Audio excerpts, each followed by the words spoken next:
లోకరక్షకుడు మనందరినీ కాపాడుతూ తన అమూల్యమైన చెట్ల మనం భద్రపరుస్తున్నాడు. దాన్ని బట్టి దేవుని స్తోత్రం. హల్లెలూయా. దేవులకైతే ఈ మందిరానికి వస్తున్నాను. మీ అందరూ కరోనా భయం ఎవరికైనా లేదు కదా? ఉందా ఎవరికైనా కరోనా భయం? ఏం చెప్తాలేదు. అలాగే అలాగే బైబిల్ గ్రంథంలో ఒక మాట ఉంది, పిరికివారు అవిశ్వాసులు ఇది దేవుని రాజ్యము పోదు. పిరికితనం ఎక్కడ ఉంటుందో అక్కడ కరోనా ఉంటుంది, అంటే మరణం ఉంటుందని అర్థం. కరోనా అర్థం ఏంటంటే మరణం తాండవం ఆడుతుంది, జాగ్రత్త ఉండమని అర్థం. మరి బైబిల్ గ్రంథం ఏం చెప్తుందంటే పిరికివారు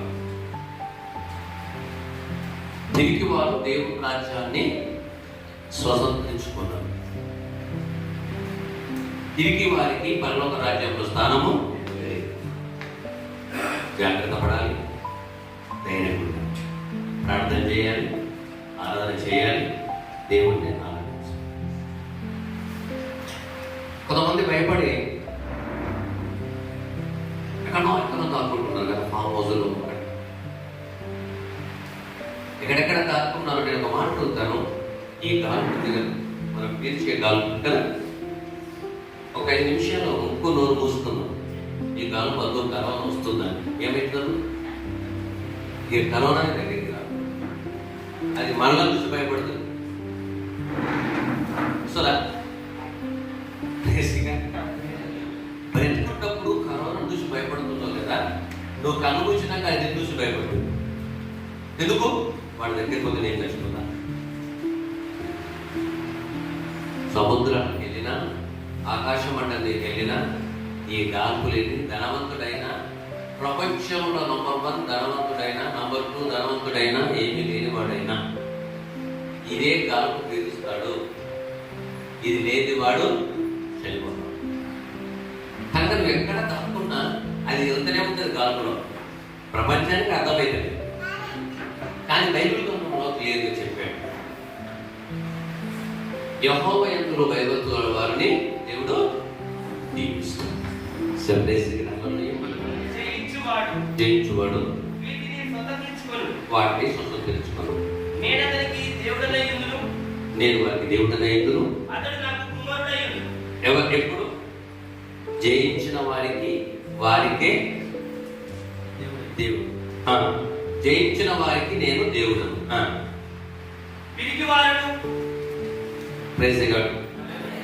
పిరికివాడు మరి ఇక్కడ లేము కనుక నచ్చాం. ఈ పిరికివాడు ఏమనుకుంటాడు అదే జరుగుతుంది. పిరికివాడు ఏమనుకుంటాడు? అమ్మో వస్తలేమో సస్తలేమో వస్తలేమో సస్తలేమో వస్తలేమో వస్తలేమో సస్తలేమో వస్తలేమో సస్తలేమో అంతే కదా.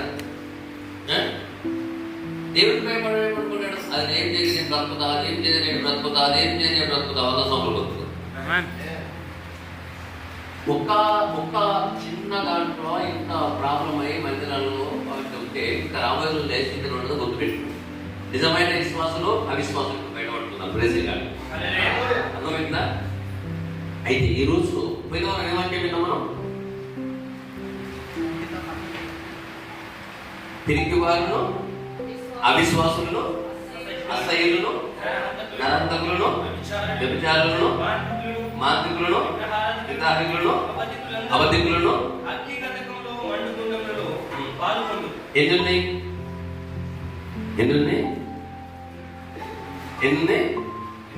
చదవండి మళ్ళా, చెప్పండి.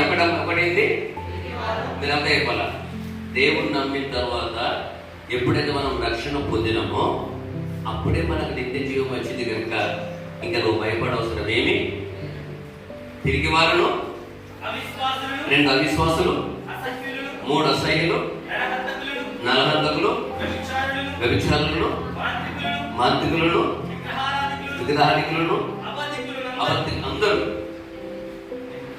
ఎక్కడ ఉంటారు? అందరూ క్రైస్తవుడైనా ఇది 2వ మరణం. అంటే అగ్నిగుండంలో ఈ లక్షణాలు దేవుని నమ్ముకున్న బిడ్డల్లో ఉండదు. ఈ ఉండి నువ్వు ఎంత ఆరాధన చేసినా, ఎంత దేవుని మహిమపరిచినా నీకు దేవుని స్థానంలో దొరుకుతుంది. ఇది నేను చదువుతున్నానా, బైబిల్లో ఉందా? అర్థమైందా? తిరుగువారులారా, దేవుని వాక్యం చదివి ధైర్యపడండి. అసూయ ఇవన్నీ తొలగించండి. ఈ 8 ఎవరికైతే లక్షణాలు ఉంటాయో కరోనా కన్నా డేంజర్. అలాగే చాలా మంది కరోనా చూసి భయపడుతున్నారు, కానీ కాదండి. ఈ లక్షణాలు ఉన్నవాడు డైరెక్ట్ ఎక్కడికి వెళ్తాడు? అగ్నిగుండంలో. కరోనా కన్నా టీకాలు ఉండొచ్చు కానీ, టాబ్లెట్స్ ఉండొచ్చు కానీ, ఈ లక్షణాలు ఉన్నవాడు సీన్ ఎక్కడికి వెళ్తాడు? ఎక్కడికి వెళ్తాడు? డైరెక్ట్ మరణం. ఇది కరోనా కన్నా డేంజరా కదా? మరి ఇంకెందుకు మనం భయపడవలసిన ఏమీ లేదు. టుడే ఈరోజు మరి మరోసారి గలతీ రాసిన పత్రిక మనం పోయిన వారం చదువుకున్నాం. 6వ అధ్యాయమా 6 నుంచి మనం చదువుదాం త్వరగా. వాక్యోపదేశం పొందువాడు, అమ్మా మళ్ళీ చెప్తున్నాను, త్వరగా ముగించుకుందాం. వాక్యోపదేశం పొందువారు ఉపదేశించు వారికి మంచి పదార్థములన్నిటిలో భాగం ఇవ్వాలి. అర్థమైంది మీకు? దైవ సేవకుడిని మీరు గౌరవించకపోతే, మీరు మంచి పదార్థాలతో గౌరవించకపోతే ఎవరో దేవుడు మిమ్మల్ని అడుగుతాడు. దేవుడు మిమ్మల్ని అడుగుతాడు. మీరు లెక్క పెంపాలి. నువ్వు చిన్న ఉద్యోగమా, పెద్ద ఉద్యోగమా, వ్యాపారమా, బిజినెస్ చేస్తున్నావా? నీ దశభాగంలో మంచి దేవుని మందిరాన్ని తీసుకొచ్చి అది బైబిల్ కదా చెప్తుంది. మోసపోకుడి దేవుడు వెక్కిరింపబడడు. మనుషుడు ఏమి విత్తునో ఆ పంటనే కోయును. మనుషుడు ఏమి విత్తునో ఆ పంటనే. హల్లెలూయా. చేతులకు స్తోత్రం చెప్పండి. మనుషుడు ఏమి విత్తునో, పోయిన వారు అదే వాక్యం విన్నాం కదా. నీ నోటల నుండి కరోనా మా ప్రాంతానికి రాకపోనుగా కానీ విత్తండి. హల్లెలూయా. మా స్టేట్కు రాకపోనుగా కానీ విత్తండి. మా ప్రాంతానికి రాకపోకాని విత్తండి. ఏమాత్రం కూడా రా. దేవుని నామానికి ప్రైజ్ గాడ్. దేవుడు క్రైస్తవుడికి ఇచ్చిన గొప్ప ఆదిత్యం ఏంటంటే, నువ్వు ఏమి విత్తుతావో ఆ పంటను కోస్తావు. నీ నోటి నుంచి ఏమి పలుకుతావో నీవు ఆ పంట నువ్వు కోస్తావు. విత్తితే కోస్తావు. చెడు ఇచ్చినవా చెడు కోస్తావు. మంచి ఇచ్చినవా మంచి కోస్తావు. ఒక విషయం నేను ఒక విషయం చెప్పి నేను వాక్యంగా వాక్యంలోకి వెళ్దాం. అపొస్తలుల కార్యము 3వ అధ్యాయం. గత రాత్రి కుటుంబ ప్రార్థనలో నేను ధ్యానించాను. దేవుడు నాతో చెప్తున్నాడు, మీతో చెప్పమని మాస్కులు పెట్టుకున్నాము మొదలు తెచ్చేసి. అపొస్తలుల కార్యం 3వ అధ్యాయంలో పేతురు, యోహాను వారు కూడా మనలాంటి మనుషులే. అలాగే చెప్పండి, మనుషులో కాదండి, అలాగే వాళ్ళు కూడా మనలాంటి మనుషులే. అయితే ఇక్కడ ఒక విషయం జరిగింది, జాగ్రత్తగా విందాం. ఏంటి అంటే మొదటి నుంచి కొన్ని వచనం చూద్దాం. పగలు 3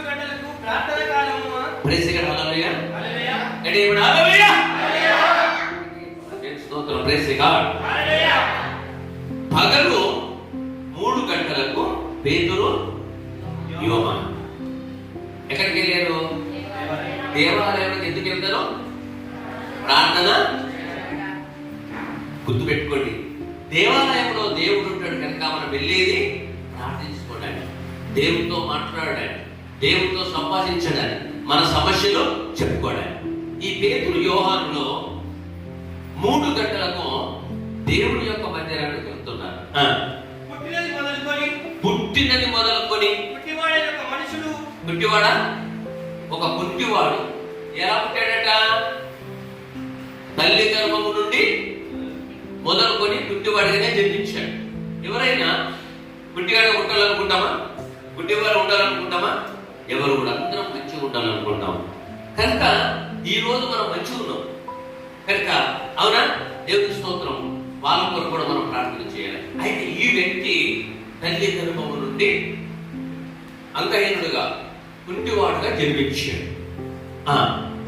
వాడు దేవాలయానికి వెలువాడిని భిక్షమడుగుటకు కొందరు ప్రతిదినము వాడిని శృంగారము దేవాలయ ద్వారం వద్ద ఉంచుతూ వచ్చింది. ఇక్కడ ఒక విషయం తెలుసండి, దేవాలయం దగ్గర ఇప్పుడు కూడా దేవాలయం దగ్గర అడుక్కుంటారు. హల్లెలూయా. ఇది బైబిల్ నుంచి వచ్చింది, దేవుని స్తోత్రం. తిండి నుంచి పడితే అన్ని బైబిల్ నుంచి వచ్చినాయి, ఏది కూడా బైబిల్ అనేది లేదు. అయితే ఈ వ్యక్తిని వినండమ్మా, ఇక్కడ గొప్ప రహస్యం ఉంది. ఈ వ్యక్తిని ఇప్పుడు ఈ రోజుల్లో మనము 20 వాక్యం అంతా కూడా దేవుడి రాజ్యం వెళ్ళడానికి మీరెవరు ఒకసారి గుర్తు చేసుకోండి. నువ్వేంటో గుర్తు చేసుకో. నీకు దేవుడు ఇచ్చిన శక్తితో మీరు మర్చిపోతున్నారు, గుర్తు చేసుకోండి. అదే వాక్యం గుర్తు చేస్తుంది. మీరెవరు అంటే ఏదో చెప్పేస్తాం, కానీ నువ్వెవరు, నీలో ఏం శక్తి ఉంది మీకు తెలుసా? ఆ శక్తి మీకు తెలియక మీరు కలవరపడుతున్నారు. తలనొప్పి రాగానే భయపడుతున్నారు, కాలు నొప్పి రాగానే భయపడుతున్నారు, చేతుల నొప్పి రాగానే భయపడుతున్నారు, సమస్యలు రాగానే భయపడుతున్నారు.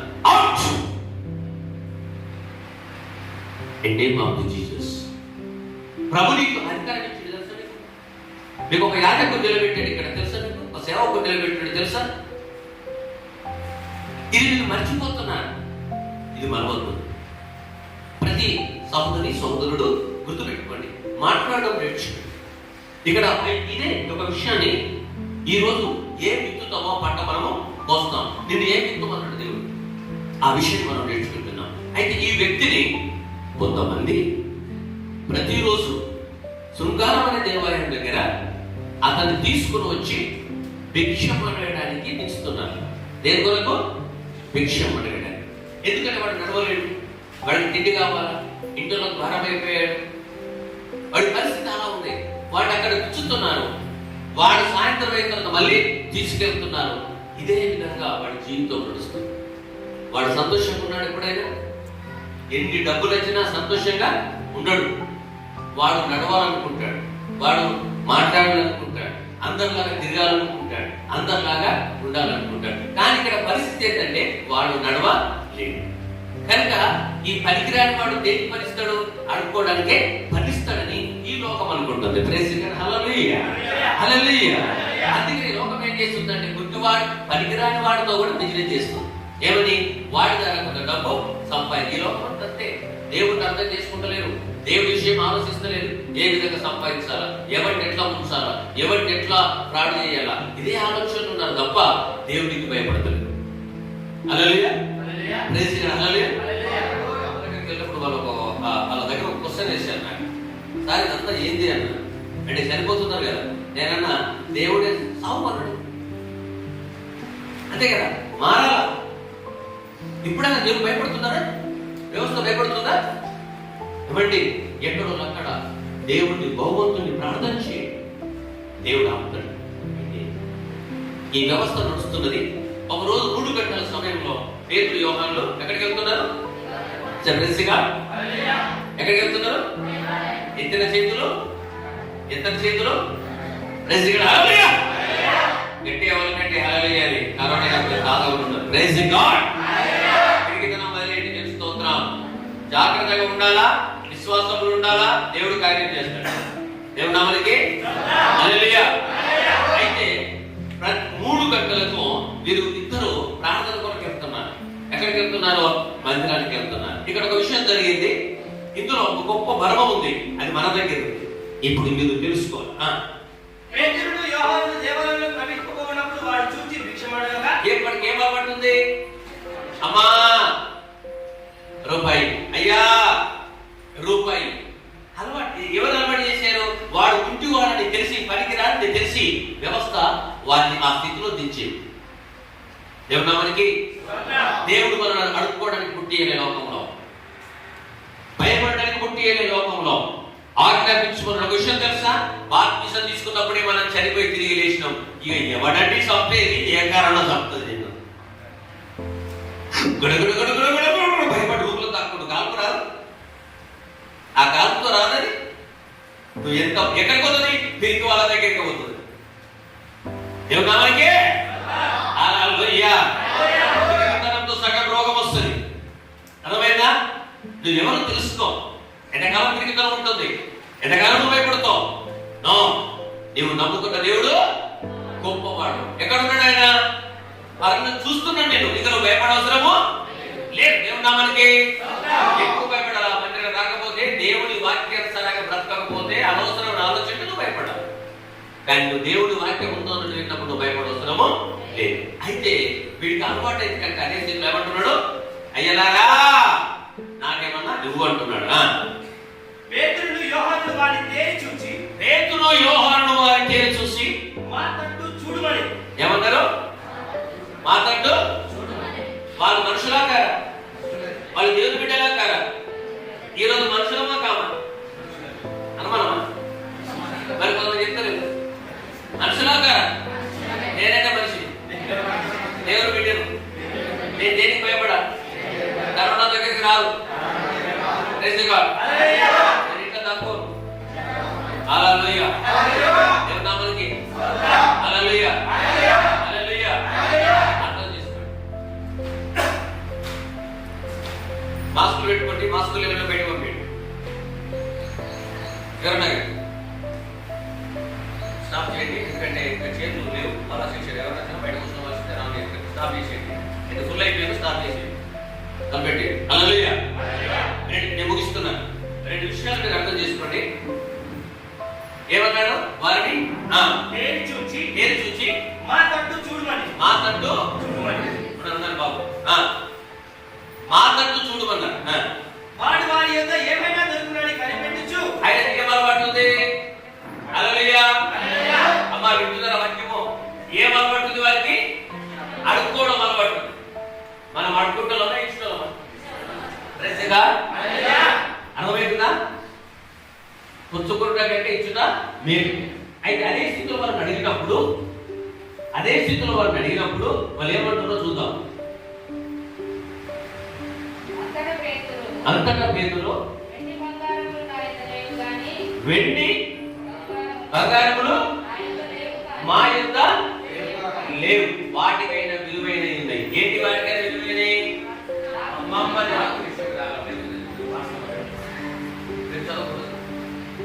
వెండి బంగారం మా యొద్ద, వాటికైనా విలువైన ఏంటి? వెండి బంగారం మా యొద్ద లేవు, కానీ నాకు కలిగినదే నీకు ఇచ్చుచున్నాను. మాకు కలిగినదే హల్లెలూయా. నేను కూడా ఉన్నానయ్యా.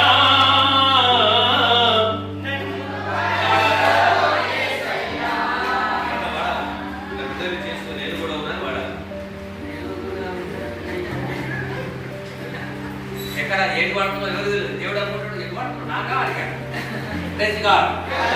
నేను కూడా ఉన్నానయ్యా.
లేకపోయినా దానికన్నా విలువైనది ఉన్నది మీ దగ్గర. మీకు తెలుసా?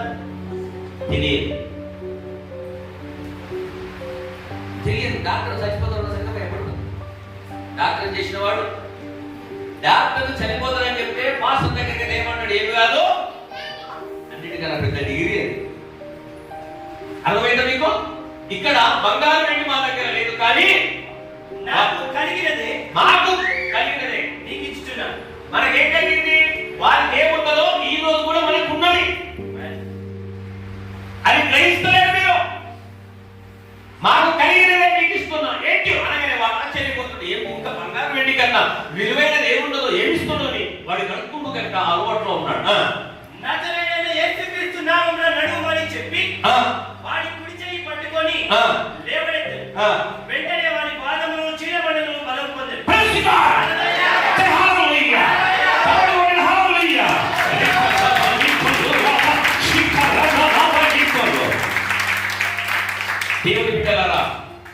ఏ ప్రాంతంలో ఉన్నా, ఎక్కడున్నా గుర్తుపెట్టుకో.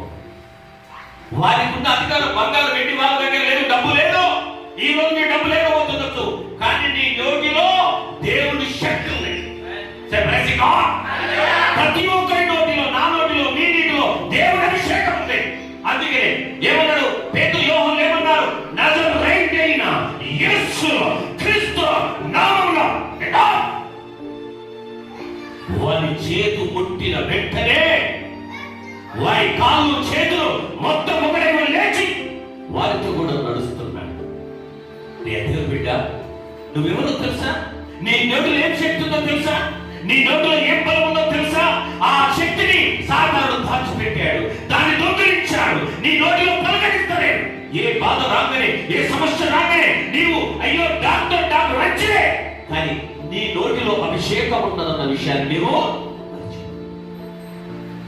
ప్రైజ్ లార్డ్, హల్లెలూయా, హల్లెలూయా. అర్థమైందా మీకు? మన నోటిలో ఏముంది చెప్పండి, ఏమున్నది? దేవుని అభిషేకము, అభిషేకింపబడిన దేవుని శక్తి. ఈ దేవుని శక్తి నీ జీవితంలో, మన దేశంలో, మన కుటుంబంలో మారుస్తుంది.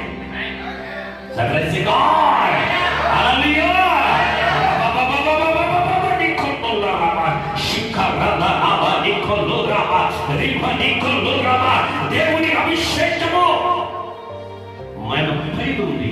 నీ నోటిలో దేవుని వాక్కు ఉంది. ఏ వ్యాధి, ఏ రోగం, ఏది కూడా నిన్ను టచ్ చేయడానికి నీవు దేవుని అగ్నిలో కాలుతున్నావు, దేవునిలో ఉన్నావు. నీవి అభిషేకం ఉంది, అభిషేకం ఉంది, అభిషేకం ఉంది. అర్థమైందా మీకు? అర్థమైందా? నజరేయుడైన యేసు నామము మన నోటిలో ఉంది. యేసు నామము ఉచ్చరించిన వెంటనే వాడు లేచి నడిచినట్టు మనము చూస్తున్నాం. దేవుని నామానికి హల్లెలూయా, హల్లెలూయా, హల్లెలూయా. అర్థమైందా? ఎవరు మనకి ఏం శక్తి ఉందో తెలుసా? ఏం శక్తి ఉందో నీకు అర్థమైందా? చెప్పండి. నోరు మూసుకుంటూ వస్తాను దగ్గర. ఈ నోటిలో ఏముంది? ఏముంది నోటిలో? ఏముంది? దేవుని అభిషేకం ఏముంది మీ నోటిలో? పేతురు, యోహాను వాళ్ళు కూడా మనుషులే, దేవుని బిడ్డలే. ఈ రోజు కూడా మనం కూడా మన నోటిలో కూడా దేవుని శక్తి ఉంది. నువ్వు ఉచ్చరించు, పలుకు, మాట్లాడు. నా దగ్గర వెండి బంగారం లేదు, కానీ నజరేయుడైన యేసు నామములో ఉచ్చరించిన వెంటనే ఏదని దగ్గరికి రాదు.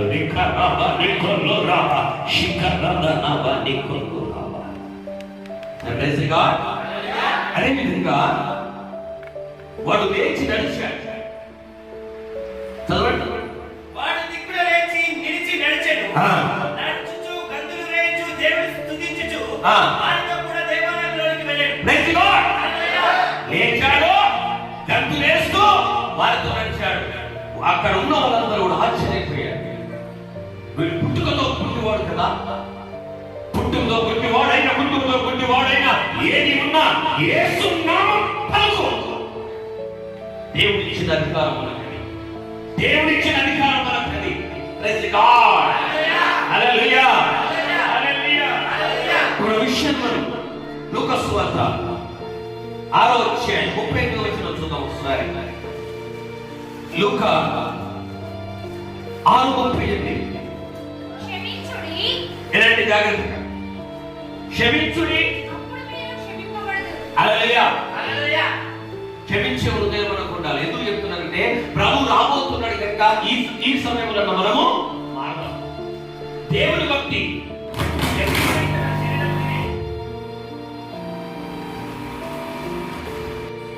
అంటే తెలుగులో అమ్మ చెప్పండి, ఎవడైతే నా శరీరం తిని, చెప్పండి అమ్మా, ఎవడైతే నా శరీరం తిని నా రక్తం తాగునో అంటే తెలుగులో. మరి ఆదివారం రాకుండా ఇట్లా దాచుకొని మళ్ళీ పాల్గొనకుంటుంటే ఏ ప్రభుత్వం తెలియతో అక్కడికి వెళ్ళండి ఫినిష్. మరి ఇక్కడికి వెళ్ళిపోతాం. తిరిగి వారు దేవుని రాజ్యం వెళ్ళారు. తిరిగి తన మొదలు ఇలాంటి సమస్యలు ఎన్నో వస్తున్నాయి, ఎన్నో రాబోతున్నాయి. కానీ నువ్వు దేవుడికి నీ నోటిలో దేవుడు వాక్కున్నదన్న విషయాన్ని గుర్తు చేసుకో. అందుకనే భయపడక ధైర్యం ఉండి నువ్వు పరిగెత్తుకుని రా. ఏమంటున్నారు? ఈ కాలం ఎక్కడైతే ప్రయాణం చేస్తుందో అన్ని ప్రాంతాల్లో నువ్వు దాగుకోవడానికి వీలు లేదు. అందుకని ఇక్కడ ఏమంటున్నాడు? చదవమ్మా. క్షమించుడి, క్షమించుడి, అప్పుడు మీరు క్షమింపబడదురు. కడవరి రోజులు ఉన్న కనుక దయచేసి నేర్చుకోండి. క్షమించుడి, మీరు క్షమింపబడతారు. ఇయ్యుడి, ఇక్కడ మాట అన్నాడు, ఇయ్యుడి, అప్పుడు మీకు ఇయ్యబడును. మీరు ఏది విత్తితే పంట వస్తారు కనుక మీరు ఇప్పుడి మీకు ఇవ్వబడును. అణచి కుదిలించి దిగజారినట్లు, అణచి కుదిలించి నిరారినట్లు నిండు కొలతలను మనుషులు ఆ. మీ ఒడిలో కొలుతురు. ఆ, మీరు ఏ కొలతతో నీవు ఏ కొలతతో కొలుతురో కొలుతుతో ఆ కొలతతోనే మీకు మరలా కొలవబడనని చెప్పింది. Praise the lord. హల్లెలూయా. నీవు దేవుని దగ్గర ఏ కొలతతో విత్తుతున్నావో, ఎంత విశ్వాసంతో దేవునికి ఇస్తున్నావో అదే కొలతతో నీవు నేను దేవుడికి ఇచ్చేంత, నేను అడిగేంత దేవుడు ఇవ్వడు. నువ్వు ఏ కొలతతో విత్తుతున్నావు, ఏ స్థితిలో విత్తుతున్నావు, నువ్వు ఇయ్యకపోయినా దేవుడు దేవుడే, నువ్వు ఇచ్చినా దేవుడు దేవుడే. ఇస్తే నీకే పదార్థాలు ఇస్తాడు, ఇయ్యకపోయినా దేవుడి స్తోత్రం కలుగును. అర్థమైందా? అని ఇంకేమంటాడు కింద వచ్చిన చూడు. మరియు ఆయన వారితో ఈ ఉపమానం చెప్పెను. గుడ్డివాడు హల్లెలూయా, హల్లెలూయా. నువ్వు ఏ కొలతతో కొలుస్తావో అదే కొలతతో దేవుడు నీకు మరలా కొలవబడను. Praise the lord. హల్లెలూయా. నువ్వు 10 రూపాయలు ఇచ్చి 1000 రూపాయలు పెట్టి ఇయ్యడు. ఆయన లెక్కలు బాగా చేస్తున్నాం. మనకన్నా కలగకుండా వస్తాయి. దేవుడు నామనికి అయ్యాకనే కలగకుండా ఏ వ్యక్తిలో కానీ ఏ స్లోకి తెలుసు, వీళ్ళకి తీసినప్పుడే తెలుసు. అందుకనే ఒక విషయం గుర్తుపెట్టుకో సహోదరి సహోదరులారా, మనలో ప్రభున్నాడు, మన నోటిలో దేవుని వాక్కు ఉన్నది. ఈ హృదయంతో ఆలోచించి నోటితో ఎప్పుడైతే పలుకుతావో అదే నెరవేరుతుంది. అందుకనే చెడు తలంపు తీసేయండి, దేవుని ప్రవచనమే పలకండి. నీ నోటిల నుండి ఈ కడవరి కాలంలో ప్రవచనం రావాలి. అందుకనే మీలో దర్శనాలు చూస్తారు, మీ పిల్లలు కలగలుగుతారు, ప్రవచించమన్నాడు. అమ్మా అయ్యా, ఇంతవరకు ఈ ఆదివారం వరకు, పోయిన ఆదివారం వరకు ఏ మాట చేయడం నాకు అవసరం, కానీ ఇప్పుడు దేవుడు అంటున్నాడు, ఇక నుంచి అయినా మీ నోటి నుండి ఏం రావాలా? ప్రవచనం. అవసరం ఏం రావాలా? ప్రవచనం. దేశ క్షేమం కొరకు, కుటుంబ క్షేమం కొరకు, మన కొరకు ఏం కావాలా? మనకు ప్రవచనం. దేవుని నామానికి హల్లెలూయా, హల్లెలూయా, హల్లెలూయా.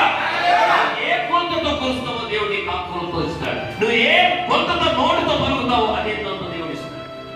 అందుకనే 2 కొరింథీ రాసిన పత్రిక 9వ అధ్యాయం 6వ వచనంలో మాట్లాడుతున్నాం మనం.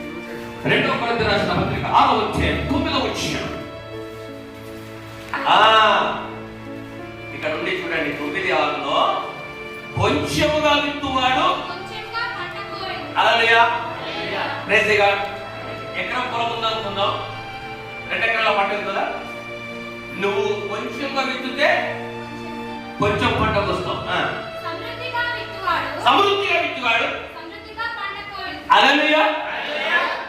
నువ్వు ఏ స్థితిలో దేవుని పరిచర్యకు సపోర్ట్ చేస్తున్నావో, ఏ స్థితిలో దేవునికి నువ్వు విత్తుతున్నావో అదే పంట వస్తావు, అంతే వస్తావు. దానికి మించి నువ్వు తాడు. కొత్తగా మంది ఏం చెప్తుందో తెలుసా? వర్ధిల్ల కొద్ది దేవుడితో కొంచెంగా విత్తువాడు కొంచెంగా పంట వస్తును.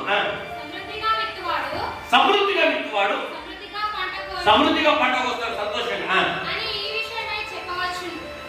సనుగు కొరకయు. ఇక్కడ అంటున్నాడు, ఇక్కడ రాష్ట్రంలో పౌలు గారు అంటున్నాడు, ఇక్కడ ప్రైజ్ గారు హల్లెలూయా. సనుగు కొరకయు బలవంతంగా కాకయు. మళ్ళీ చెప్తున్నా, బలవంతము కాకయు ప్రతివాడును తన హృదయంలో నిశ్చయించుకొనిన ప్రకారము. అర్థమవుతుందా? నీ హృదయంలో నిశ్చయించుకున్న కొలది ప్రకారం దేవుడికి ఇవ్వగలడు. దేవుడు ఉత్సాహంగా ఇచ్చువానిని ప్రేమించును. హల్లెలూయా. మా బూతులను పెట్టుకోండి. దేవుడు ఉత్సాహంగా ఇచ్చు వారిని ఎవరిని ప్రేమిస్తాడు? దేవుడు. నువ్వు దేవుడికి ఇస్తున్నావు, చదువుతున్నావు, నువ్వు దేవుడికి ఇస్తున్నావు, సంతృప్తిస్తున్నావు, నువ్వు ఇచ్చినా నీకు ఆశీర్వాదము ఉండదు. అందుకనే దేవుడు ఉత్సాహంగా ఇచ్చే వారిని ప్రేమిస్తాడు. మరియు అన్నిటి యందు ఎల్లప్పుడూ మీలో మీరు సర్వ సమృద్ధి గల వారై ఉత్తమమైన ప్రతి కార్యము చేయుటకు దేవుడు కృపను విస్తరింపజేయగలడు. హల్లెలూయా. అర్థమైందా? నువ్వు ఎంత విత్తుతావో అంత పంట వస్తావు. రెండోది, నువ్వు ఏం విత్తుతున్నావు? సనుగు విత్తుతున్నావా? గురుక్కుంట విత్తుతున్నావా? తిట్టుకుంట విత్తుతున్నావా? రేపు నీకు అభ్యాసం. అందుకనే ప్రభు వస్తున్నాడు, రాబోతున్నాడు కనుక దయచేసి మళ్ళీ చెప్తున్నాను, యథార్థ హృదయం కలవరి దేవుడు మెచ్చుకునే విధంగా నువ్వు ఏ పంట విత్తుతున్నావు ఒకసారి నువ్వు ఆలోచించాలని ప్రభువును నేను మనవి చేస్తున్నాను. హల్లెలూయా. సామెతల గ్రంథం 22వ అధ్యాయం 8వ వచనాన్ని ఒకసారి ముగించుకుందాం. సామెతల గ్రంథం 22:8 వచనం. సామెతలు 22:8 వచనం.